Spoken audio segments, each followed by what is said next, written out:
유발 하라리 교수의 그 테드 강연에 관한 글이 올라와서 여러분에게 소개하고자 합니다. 제목은 인공지능 빅데이터 파시즘 되살린다 라는 것인데, 내가 왜 이 글을 선택을 했냐 하면은 내가 그 신년 법문 6개 탈출을 시리즈로 쭉 영상으로 올리면서 거기서 말한 내용하고 연관되는 그 사실들이 많이 제시되고 있기 때문에 참고하라고 올려봅니다. 유발 하라리 교수는 이분이죠? 이분인데, 이게 지금 그 테드 강연장의 홀로그램으로 나타나서 강연을 하는 모습이라고 합니다. 이 사람은 지금 예루살렘에 있고, 테드 강연장으로 이렇게 홀로그램 영상을 보내서 강연을 하고 있는 것이에요. 그러니까 세상이 이렇게 변한 거죠. 응? 그 2014년 사피엔스로 인략 세계의 지성 반열에 오른 이스라엘의 역사학자 유발 하라리 교수가 사피엔스에서 인류가 지나온 길을 되짚어보고 호모데우스에서 기술과 결합한 인류의 미래를 전망한 그의 요즘 화두는 과거도 미래도 아닌 현재다. 그렇죠. 과거와 미래를 이야기하면 뭐래요? 우린 지금 현재에 살고 있는데. 응? 그래서 이 사람이 현재를 얘기한다면 나는 이제 정확하게 돌아와 있다고 봐요. 그러면은 이러한 사람들은 이 역사학자니까 인간이 걸어온 길을 쭉 연구한 사람이에요. 우리 그 인식권에 들어온 모든 인간의 기록을 다 연구한 거죠. 그랬을 때 사피엔스와 호모데우스, 사피엔스가 과거를 말했다면 호모데우스는 미래에는 우리가 어떻게 될 것인가를 얘기했는데, 그럼 현재는 어떤가? 를 이제 주목하기 시작을 한 거죠. 응? 사실은 그 바이오센트리즘이라는 것에서도 보면은 에버나우 이야기를 많이 해요. 내가 이 문제는 나중에 또 한번 다뤄보겠지만, 하여간 그렇고, 현재를 얘기할 때 그것이야말로 우리가 주목해야 할 그 부분이다라고 하는 것이죠.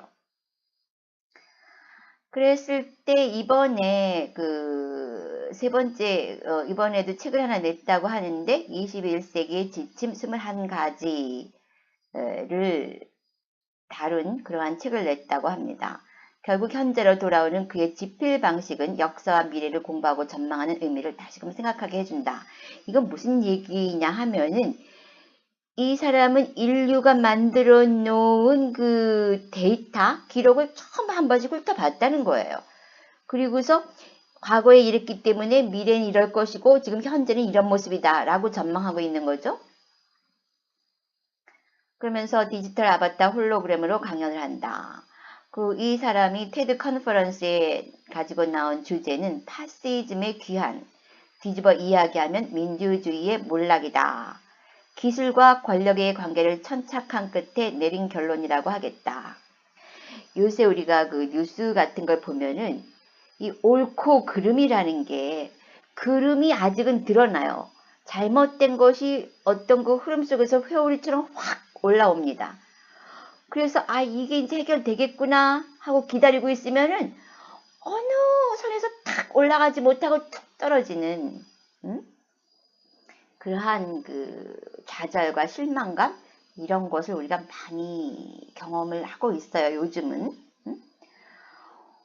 그런데 특히나 아시아권의 지도자들이 재당선되는 일이 많다고 하는데 그 사람들이 거의가 독재자라고 하는 것이에요.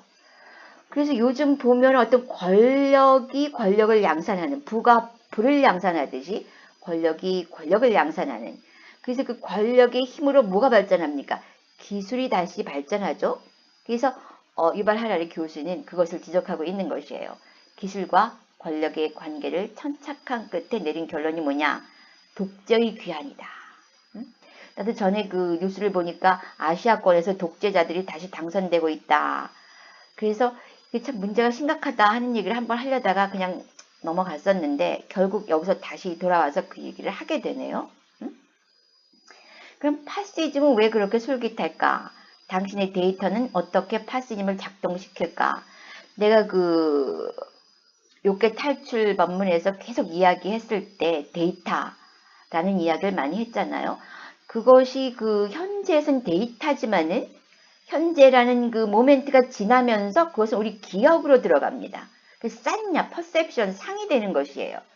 그럼 이 상은 그 사람의 행동을 규범하게 됩니다. 그리고 그 행동을 한 다음에 이 사람은 그것을 경험하게 돼요. 그러니까 이러한 그 시스템을 전체적인 흐름에다 우리가 한번 적용시켜 봐야 됩니다. 그러면 과거, 현재, 미래가 뚝 떨어진다는 말이죠. 응? 홀로그램으로 나타났다. 예루살렘과 청중들이 앉아있는 밴쿠버 사이에 1만 킬로 간격을 없앴다. 디지털 아바타로. 오늘날 민주주의를 위협하는 요소로 흔히들 부와 권력의 집중을 거론한다. 1% 사회라는 표현은 이런 극도의 불균형 상태를 한마디로 압축해준다. 그랬는데 이 유발 하라리도 굉장히 심각하게 얘기를 해요. 오히려 여기서는 특별히 뾰족하게 드러내지 않고 이렇게 포괄적으로 말을 했어요. 나도 이 데이터 얘기, 정보 얘기를 많이 하지만 일반 대중들은 정말 이거에 대해서 각성을 하고 있는 사람들도 거의 1% 정도밖에 안 되는 것 같아. 그 모든 정보의 정보를 대주고 있는 그 대다수의 대중들은 여기에 대해서 전혀 감각이 지금도 없다는 거예요. 지금 내 핸폰 가지고 내가 재밌으면 되는 거야. 응? 그것이 어떤 데이터가 돼서 어떻게 내 뒤통수를 날아올지 전혀 감이 없는 거예요. 설사 이런 얘기를 들어도 그냥 이웃집 불구경 하듯이 그냥 스쳐 지나갑니다. 왜? 나 이외에는 관심이 없어서 그래요. 내가 다 모여서 전체가 된다는 사실을 자각하지 못하고 있는 거죠. 자꾸 그런 자각을 하라고. 그런데 내가 그런 자각을 하라고 이런 얘기를 해주고 또 내 얘기만 갖고 이것이 완성이 안 될 때는 이렇게 세계적인 역사학자들이 제시하는 그러한 상황도 참고로 하라는 이야기예요. 민주주의를 위협하는 가장 큰 위험 요소로 인공지능과 데이터 집중을 꼽은 것. 말했죠, 내가? 그 오지와 인공지능이 완성되면 지구가 닫혀버린다. 그러니까 인간 편의지구를 위해 개발한 기술이 개인의 자유를 확장하는 것이 아니라 오히려 개인에 대한 통제를 강화하는 쪽으로 오용되거나 그럴 수 있다는 것이다. 이게 왜 그러느냐? 사실은 이 기술 개발을 통해서 우리가 굉장히 편리해진 거 맞아요. 마술 같은 일들이 지금 현실화되고 있는데 이것이 나쁜 것은 아닌데 여기에 하나가 빠졌어요. 뭐가 빠졌느냐? 도덕이 빠진 거죠. 모럴 해자드라 그러죠? 도덕이 빠진 거예요. 도덕이 빠졌기 때문에 이것이 지금 어느 방향으로 튈 줄 몰라. 응? 우리가 개발해 놓고는 그것이 우리의 감옥이 될 거란 얘기죠. 지금은 도덕이 완전히 무너졌기 때문에 되돌릴 수 있는 방법은 난 없다고 봐요. 오직 탈출만이 방법이라고 보는데 IT 기술의 혁명적 발전은 독재를 더 강력하고 효율적으로 수행할 수 있게 해준다. 내가 사실은 요새 피부에다가 칩이 씹는 칩이나 이렇게 몸속에 집어넣는 그런 칩이 아니라 이제 3D 프린터로 피부에다 프린트를 해서 무슨 왜 우리 얼굴에다가 뭐 그림 그리잖아요. 타투 하듯이 그런 프린트 기술이 해서 그걸로 이제 가지고 다니면서 물건도 사고 자기 신분도 증명하고 이러는 게 나왔어요. 그래서 그것도 할까 말까 하다 그냥 지나갔는데 이 IT 기술의 혁명적 발전이지 이런 거 보면은. 그거는 몸속에 집어넣는다는 것보다 훨씬 거부감을 덜 준다고 하는 것이에요. 중국도 내가 한번 얘기했지만 태낭 시스템이나 이런 걸 통해서 전 넓고 넓은 중국 대륙을 한 소나기에서 감시할 수 있다고 하는 것이에요. 그래서 인공지능, 빅데이터 등 21세기의 신기술이 바로 파시즘과 독재의 강력한 신무기다. 그 정보를 가진 사람이 쓰는 거지. 그 모든 사람의 지배력을 갖는 거예요. 고래로부터 정치는 가장 중요한 자산을 통제하는 장치였다. 고대엔 땅이, 근대엔 기계가, 이제는 데이터가 가장 중요한 자산이 되고 있다. 사람들이 지금 아직도 이 데이터가 왜 중요한 자산이 되는지를 몰라요. 여러분 좀 한번 생각을 해보세요. 왜 이 데이터가 가장 중요한 자산이 되고 있나. 따라서 지금의 정치는 데이터 흐름을 통제하기 위한 투쟁이 되고 있다. 지금 시대의 독재는 너무 많은 데이터가 정부나 소규모 엘리트 손에 집중되고 있는 걸 뜻한다. 내가 먼저 얘기했죠? 페이스북에서 정보가 유출돼가지고 트럼프 선거에 유용이 되었다고? 응? 그는 민주주의를 위협하는 또 다른 기술적 위험으로 정보기술과 생명공학의 결합을 꼽았다. 이를 이용하면 내가 나를 아는 것보다 나를 더 잘 아는 알고리즘을 만들 수 있기 때문이다. 일단 그런 알고리즘을 갖게 되면 정보와 같은 외부 시스템은 단지 내 결정을 예측할 뿐 아니라 내 감정도 조작할 수 있다. 내가 미리 얘기했잖아요. 뇌 해킹 같은 거. 그리고 주파수를 맞추어서 내 머리에 필요한 주파수를 자꾸 쏘아대면은 어떤 그 주파수에 연하는 감정이라니까 싼냐를 조작하는 거지, 기억을. 그러면 그 기억에 따라서 나는 행동을 한다니까? 그건 나는 그게 내 생각이고 내 행동이다 라고 해요.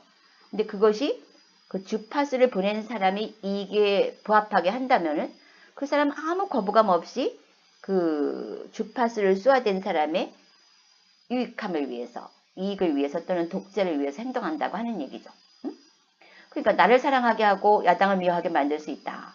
그런 풍토에선 민주주의가 생존할 수 없다. 합리성보다 감정이 우선하기 때문이다. 그래서 무엇보다 데이터의 소수 집중을 막는 것이 민주주의를 지키는 최대 강권이라고 강조했다. 근데 이거 안 돼요. 이번에 누구 페이스북 봐요.